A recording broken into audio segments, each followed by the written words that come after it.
Tahukah kalian bahwa suhu terendah di muka bumi kita, tepatnya di daerah kutub, dicapai dengan suhu negatif 88 derajat Celcius. Sedangkan rekor suhu tertinggi di muka bumi kita dicapai dengan suhu 58 derajat Celcius. Dalam hal ini, negatif 88 dengan 58 adalah contoh dari bilangan bulat. Sekarang, yang jadi pertanyaannya, bagaimana sih kita mengetahui selisih dari bilangan-bilangan tersebut? Untuk itu, mari kita belajar tentang bilangan.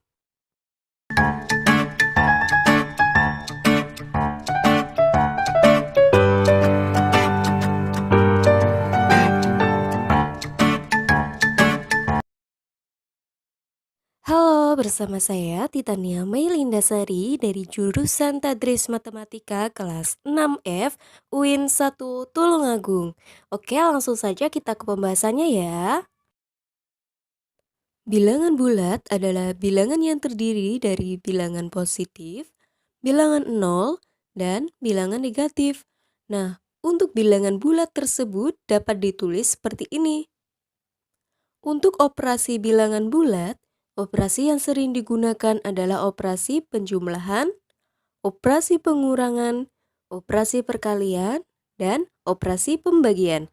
Nah, untuk kali ini saya akan mengajarkan kalian untuk operasi penjumlahan dan pengurangan pada bilangan bulat.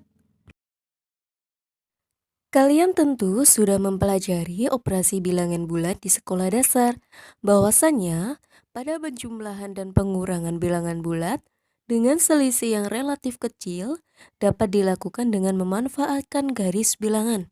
Sedangkan, untuk bilangan bulat yang relatif besar dapat digunakan dengan penjumlahan bersusun. Nah, coba kalian amati contoh berikut. Di sini saya mempunyai dua soal, yaitu negatif 2 ditambah 5 dan 3 dikurangi 7.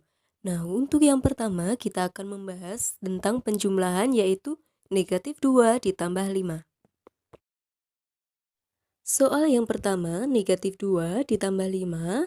Nah, kira-kira berapa ya hasilnya? Nah, dari kedua angka tersebut mempunyai selisih yang relatif kecil, maka kita bisa memanfaatkan menggunakan garis bilangan untuk mengerjakan soal tersebut. Untuk menghitung menggunakan garis bilangan, akan saya berikan kunci agar kalian lebih paham ya. Coba kalian perhatikan yang ada di dalam kotak tersebut. Apabila di sebelah kiri angka terdapat tanda positif, maka bergerak ke kanan. Dan apabila di sebelah kiri angka terdapat tanda negatif, maka bergerak ke kiri. Nah, sekarang perhatikan garis bilangan tersebut. Untuk negatif 2, kalian bisa lihat bahwa di sebelah kiri angka terdapat tanda negatif. Artinya, harus bergerak ke sebelah kiri. Nah, untuk memulainya, kita harus memulai dari titik asal, yaitu titik 0. Nah, bergerak ke kiri 2 satuan, yaitu berada di negatif 2, kemudian ditambah 5. Di sebelah kiri angka tandanya positif ya, artinya itu.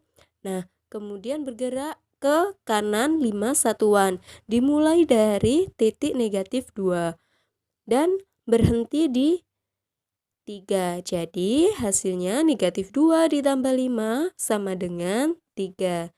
Bagaimana, mudah kan? Untuk soal yang kedua, yaitu pengurangan. 3 dikurangi 7 sama dengan, nah, kita bisa menggunakan garis bilangan juga pada soal ini. Nah, coba kalian perhatikan garis bilangan tersebut. Nah, sekarang kita perhatikan angka 3-nya. Nah, angka 3 di sebelah angka 3 itu tidak ada tanda sama sekali. Nah, di situ artinya dia bernilai positif. Maka bergerak ke kanan. Jadi kita mulai dari titik 0 ya, titik asalnya, bergerak ke kanan 3 satuan. Kemudian dikurangi 7. Nah, karena di situ ada tanda negatif, maka kita bergerak ke kiri. Bergerak ke kiri 7 satuan dan berhenti di negatif 4. Nah, Artinya di sini 3 dikurangi 7 menghasilkan sama dengan negatif 4. Nah, bagaimana? Mudah kan? Untuk mempermudah kalian memahaminya, kali ini saya akan membantu kalian dengan alat peraga berupa bola bermuatan. Perhatikan bola bermuatan berikut ini. Di dalam wadah tersebut terdapat bola bermuatan berwarna merah dengan bola bermuatan berwarna biru. Untuk bola berwarna merah itu bermuatan positif dan untuk bola berwarna biru itu bermuatan negatif. Apabila bola bermuatan positif dan bola bermuatan negatif digabungkan, maka akan bernilai 0 atau bermuatan netral. Di dalam penjumlahan, bola ditambah. Dan untuk aturan penjumlahan, bola dimasukkan atau ditambah. Sedangkan untuk aturan pengurangan, bola diambil atau dikeluarkan dalam wadah. Untuk soal yang pertama adalah 2 ditambah negatif 1. Nah, langsung saja kita gunakan alat peraga berikut ini. Di dalam wadah terdapat 2 bola bermuatan positif, bola itu berwarna merah. Untuk penjumlahan maka akan ditambahkan bola bermuatan negatif. Sebanyak berapa? Sebanyak 1. Untuk itu, di dalam wadah bola berwarna merah dengan bola berwarna biru, ternyata terdapat sepasang. Sepasang bola tersebut bernilai 0, sehingga bisa kalian abaikan atau tidak berpengaruh terhadap perhitungan. Nah, sekarang coba kalian perhatikan dalam wadah tinggal 1 bola bermuatan positif. Untuk itu, 2 ditambah negatif 1 maka akan menghasilkan positif 1. Nah, bagaimana? Sekarang kalian sudah paham belum terkait penjumlahan dan pengurangan pada bilangan bulat? Mudah sekali kan? Selanjutnya, kita akan membahas terkait sifat-sifat yang berlaku pada operasi penjumlahan dan pengurangan. Langsung saja kita ke pembahasannya ya. Pada operasi penjumlahan bilangan bulat, berlaku 5 sifat, yaitu ada sifat tertutup, di mana untuk setiap A dan B bilangan bulat, jika A plus B sama dengan C, maka C anggota bilangan bulat. Kemudian ada sifat komutatif. Nah, jika A dan B merupakan bilangan bulat, maka A plus B sama dengan B plus A. Selanjutnya ada sifat asosiatif. Jika A, B, dan C merupakan suatu bilangan bulat, maka buka kurung A plus B tutup kurung ditambah C sama dengan A plus buka kurung B plus C tutup kurung. Kemudian ada juga elemen identitas. Nah, untuk setiap A bilangan bulat, terdapat elemen identitas penjumlahan yaitu 0. Apabila dijumlahkan, maka hasilnya bilangan itu sendiri, atau ditulis A plus 0 sama dengan 0 plus A sama dengan A. Kemudian yang terakhir ada elemen inverse. Nah, elemen inverse ini adalah lawan dari suatu bilangan. Untuk setiap A bilangan bulat, terdapat negatif A yang apabila dijumlahkan hasilnya elemen identitas. Ditulis A plus min A sama dengan min A plus A sama dengan 0. Sedangkan pada operasi bilangan bulat tidak memenuhi sifat komutatif dan asosiatif. Misalkan kita ambil A sama dengan 3, B sama dengan 11, dan C sama dengan 5 anggota bilangan bulat. Nah, untuk yang pertama kita akan membuktikan pada sifat komutatif.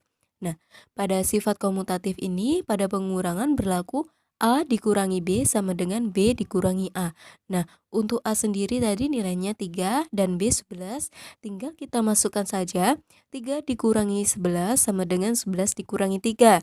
Hasilnya adalah negatif 8 tidak sama dengan 8. Artinya di sini sifat komutatif pada pengurangan terbukti tidak memenuhi. Kemudian selanjutnya kita akan membuktikan pada sifat asosiatif. Nah, sifat asosiatif berlaku pada pengurangan yaitu buka kurung A dikurangi B tutup kurung dikurangi C sama dengan A dikurangi buka kurung B dikurangi C tutup kurung. Nah, kita tinggal masukkan saja 3 dikurangi 11 dikurangi 5 sama dengan 3, dikurangi 11, dikurangi 5. Hasilnya negatif 13 tidak sama dengan negatif 3. Artinya sifat asosiatif pada pengurangan terbukti tidak memenuhi. Bagaimana, sudah paham belum terkait sifat-sifat pada penjumlahan dan pengurangan pada bilangan bulat? Wah, ternyata penjumlahan dan pengurangan pada bilangan bulat ini sangat mudah ya. Jangan lupa untuk terus mencoba soal-soal terkait penjumlahan dan pengurangan pada bilangan bulat agar kalian lebih paham dan lebih percaya diri ketika mengerjakan soal tersebut. Jangan lupa untuk terus belajar ya dan tetap semangat. Sampai jumpa di video-video berikutnya. Dah.